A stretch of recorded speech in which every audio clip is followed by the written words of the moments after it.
ग्रामपंचायतच्या वतीने आपल्या पुणे जिल्ह्यामध्ये प्रथमतः स्तुत्य असा उपक्रम या ठिकाणी ग्रामपंचायतने राबवलेला आहे। गावच्या सरपंच प्रथम नागरिक सौभाग्यवती सुमित्राताई फराटे पाटील, गावचे उपसरपंच अमोलदादा शितोळे आणि सर्व ग्रामपंचायत सदस्य आणि ग्रामपंचायतच्या सर्व सदस्यांच्या सहकार्याने हा उपक्रम या ठिकाणी राबवला गेलेला आहे। त्याच्यामध्ये महिंद्रा कंपनीचा ट्रॅक्टर, टेलर, स्वीपर आणि हॉमिंग मशीन, डस्टबिन। तर पुणे जिल्ह्यामध्ये प्रथमतःच हा उपक्रम या ठिकाणी राबवला गेलेला आहे। त्याबद्दल सर्व सरपंच, उपसरपंच, सर्व ग्रामपंचायत सदस्य यांचं मी ग्रामस्थांच्या वतीनं मनापासून आभार मानतो, त्यांना धन्यवाद देतो। आणि त्याचप्रमाणे आता जो या ठिकाणी कर भरण्याचा विषय होता, त्याच्यामध्ये देखील ग्रामस्थांनी मला वाटतं जवळपास 50% भरणा या ठिकाणी ग्रामस्थांनी केलेला आहे। अजूनही ग्रामस्थांनी आपला कर या ठिकाणी भरावा, घरपट्टी भरून ग्रामपंचायतला सहकार्य करावं अशा पद्धतीची आपला सर्वांना विनंती करतो।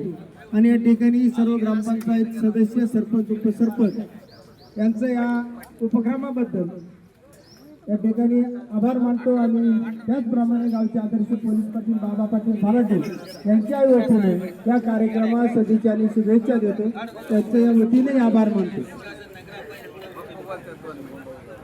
यानंतर ते गोड करायचं मला शुभेच्छा देतील गोडगंगा सहकारी साखर कारखान्याचे माजी व्हाईस चेअरमन विद्यमान या ठिकाणी पंचायत समितीचे माजी सदस्य वृक्षमित्र ॲडव्होकेट लक्ष्मण बापू फराटे या ठिकाणी शुभेच्छा देतील।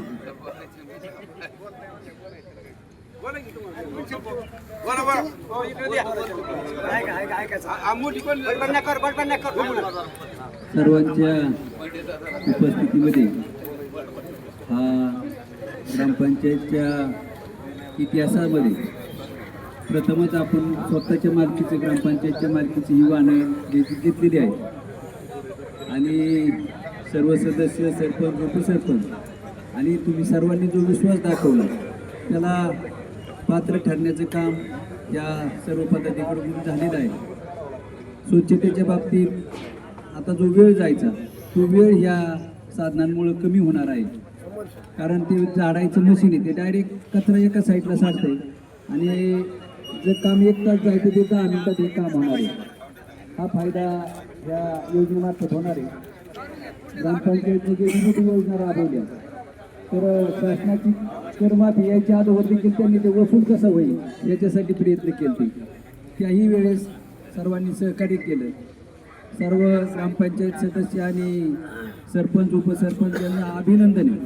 तुम्ही दिलेल्या अनेक योजनातून आम्हाला देखील मुर्मीकरणाचा सगळ्या गावाला फायदा झालेला आहे, कारण पावसाळ्यात किती त्रास होतो आणि त्याच्या योजनेमुळं प्रत्येक शेतकऱ्याला ह्या वर्षीचा ऊस झाला असेल, तरकारी असेल, त्या खडीकरण मुर्मीकरणामुळे पूर्ण गावाला फायदा झालेला आहे त्या योजनेचा। अजूनही कोणते रोड राहिले असले तर पुढच्या योजनेत ते बसवले जातील। आणि अशा पद्धतीनं तुम्ही सर्वांनी दाखवलेला विश्वास त्यांनी सार्थ केलेला आहे। सर्वांचं अभिनंदन करतो आणि त्यांच्या कार्यास मनापासून शुभेच्छा देऊन या ठिकाणी थांबतो।